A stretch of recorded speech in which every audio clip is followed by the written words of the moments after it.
नमस्कार मित्रों, स्वागत है आपका मेरे YouTube channel study with Lalit Mishra में। और आज हम लोग बात करेंगे फर्स्ट फ्लाइट क्लास 10th का जो पहला पार्ट है, आ लेटर टू गॉड, जो कि लिखा है GL फिल्म्स ने। और आज हम उसकी समरी को डिस्कस करेंगे। ये जो कहानी है एक हार्ड वर्किंग, कठिन परिश्रम करने वाले एक किसान की है जिसका नाम लेंचो था। और लेंचो का जो घर था पहाड़ियों के बीच घाटी में, एक सुंदर सा घर था जिसके आसपास उसके खेत होते हैं। लेंचो बहुत खुश था क्योंकि उसकी फसल अच्छी थी और उसके जो फसल थी उस पर पुष्प वगैरह लगे हुए थे और उसकी फसल जो थी बहुत ही अच्छी थी, अच्छी फसल थी। बस उसे ये लग रहा था कि बस थोड़ी सी बरसात हो जाए तो जो मेरी फसल होगी वो और ज़्यादा अच्छी हो जाएगी। मतलब जो फसल थी वो थोड़ी सी पानी मांग रही थी, अर्थात सिंचाई वो मांग रही थी। तो वही हारा थका हमारा लेंचो घर पे जब शाम को आता है तो उसकी पत्नी उसे भोजन पर बुलाती है कि आप खाना खाइए, शाम का खाना खाइए, डिनर के लिए आवाज़ देती है। तभी क्या होता है कि उसे जो है कुछ बादल आते हुए दिखाई देते हैं और वो क्या कहता है कि अब जो है एक अच्छी बरसात हो सकती है। और जब वह खाना खा लेता है तभी उत्तर पूर्व दिशा से बादल आते हैं और वह बरसात करने लगते हैं। छोटी छोटी और बड़ी बड़ी बूंदें पड़ती होती हैं और वह इन बूंदों की तुलना जो है वो सिक्कों से करता है।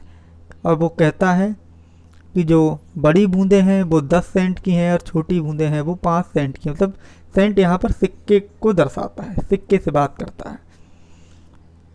वह बहुत खुश था। वह अपने किसकी तरफ देखता है, अपने खेत की तरफ देखता है कि भाई बरसात हो रही है, चलो मेरी फसल जो है अच्छी हो जाएगी। लेकिन अचानक क्या होता है मित्रों ना, कि बहुत सारे ओले गिरने लगते हैं। क्या गिरने लगते हैं? ओले गिरने लगते हैं। और ओले जब गिरते हैं तो वो यही सोचता है कि ये जो ओले गिर रहे हैं वो हे प्रभु, हे ईश्वर, जल्द से जल्द समाप्त हो जाएं और ये निकल जाएं। लेकिन क्या होता है कि धीरे धीरे जो उसकी पूरी फसल होती है वो ओले के नीचे दब जाती है और ओले जो हैं उसे क्या कर देते हैं, बर्बाद कर देते हैं। और ऐसा लगता है कि उसके पूरे खेत पर क्या हो, किसी ने बर्फ की चादर या जैसे नमक किसी के ऊपर बिछा दिया। तो जैसा आपको इस पिक में दिखाई दे रहा होगा कि जैसे किसी ने उसके खेत के ऊपर नमक की चादर बिछा दी हो। अब वो बहुत ज़्यादा परेशान होता है, ठीक है ना। और वो यही सोचता है कि उसने जो कुछ मेहनत की थी, इतना हार्ड वर्क किया था, वो सारा का सारा बर्बाद हो गया क्योंकि उसकी फसल बर्बाद हो गई थी और उसे रात में नींद नहीं आई थी। अब वह सोच रहा था अगर ये फसल बर्बाद हो गई मेरी, जिस तरीके से ओले गिर गए हैं इसके ऊपर, आप पिक्स में देख रहे होंगे, तो वह सोचता है कि अब मैं 1 साल तक क्या करूँगा, मेरे परिवार को क्या करना होगा, भूखे मरना होगा, कैसे मेरे घर का गुजारा होगा। लेकिन उसके मन में बस यही था कि कोई उसकी मदद करे ना करे, ईश्वर उसकी मदद अवश्य करेगा। और इसी मन में आशा लिए हुए वह सुबह उठता है और उठकर क्या करता है, एक पत्र लिखना शुरू कर देता है।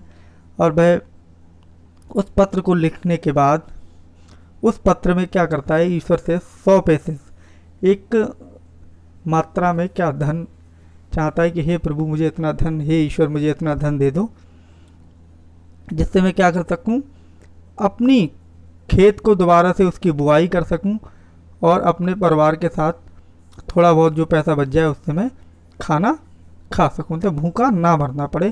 और वह क्या करता है, उसको क्या कर देता है भैया, लिखता है, ठीक है ना, उस पे लिखता है, भगवान के पते पर लिखता है और उससे जाके क्या करता है, वो पोस्ट बॉक्स में क्या करता है, डाल देता है।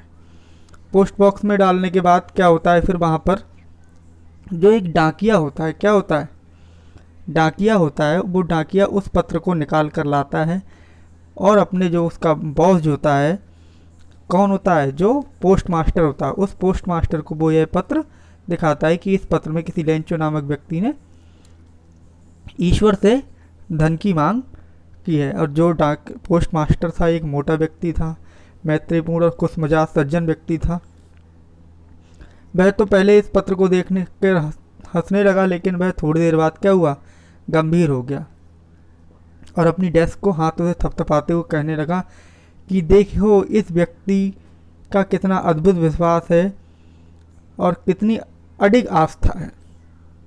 तो उसने ये सोचा कि इस व्यक्ति का जो अडिग विश्वास है ईश्वर में ये ना टूटे, इसलिए वो क्या करता है, उसने और उसके सभी जो भी पोस्ट ऑफिस के जो भी इसके मित्र बंधु थे कार्य करने वाले, उन सब से वो कहता है कि चलो हम क्या करते हैं, धन को कलेक्ट करते हैं, पैसा कलेक्ट करते हैं और किसे भेजते हैं, लेंचो को भेजते हैं। तो लेंचो को पैसा भेजना था, तो सभी लोग पैसा इकट्ठा करते हैं, तो केवल 70 पेजेस की ही व्यवस्था हो पाती है। तो वो 70 पेजेस की व्यवस्था करने के बाद एक पत्र लेंचो के नाम पे लिखते हैं, उसमें 70 पेजेस रख देते हैं सहायता के लिए, और ईश्वर के नाम का उसमें एक सिग्नेचर कर देते हैं, और फिर वह उसके पते पर, लेंचो के पते पर भिजवा देते हैं, किसके, डाकिए के माध्यम से। लेंचो पत्र को देखता है। पत्र को देखने के बाद लेंचो को कोई भी हैरानी नहीं होती है, लेंचो को बिल्कुल हैरानी नहीं होती, क्योंकि लेंचो का विश्वास था।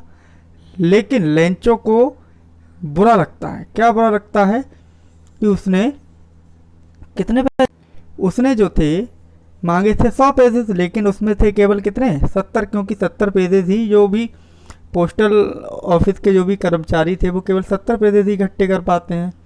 तो उन 70 पेजेस को देखकर उसे क्या गुस्सा आता है, और वो कहता है कि ईश्वर तो ऐसा कर ही नहीं सकता कि मैंने 100 मांगे थे और वो 70 दे दे, और ईश्वर तो ऐसी गलती कर ही नहीं सकता। तो वो क्या करता है, लेंचो फिर से एक पत्र लेता है और उसमें लिखता है कि हे प्रभु,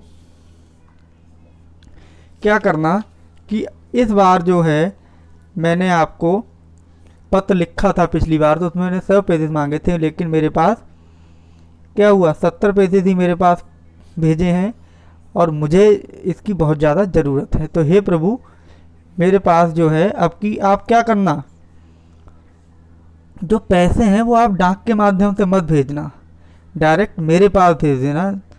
क्यों, क्योंकि फिर लेंचो कहता है कि जो पैसे हैं आप डायरेक्ट मेरे पास भेजिए, क्योंकि जो पोस्ट ऑफिस के जो लोग हैं वो कौन है, ठग हैं। उन्होंने क्या किया है, आपने तो 100 पैसे ही भेजे होंगे, लेकिन 30 पैसे उन्होंने बीच में खा लिए, हड़प लिए। तो इसी वाक्य के साथ, इन्हीं शब्दों के साथ जो है यहाँ पर हमारी कहानी ख़त्म होती है। तो कैसी लगी आपको कहानी, अपने कमेंट्स के माध्यम से बताएं। Thank you.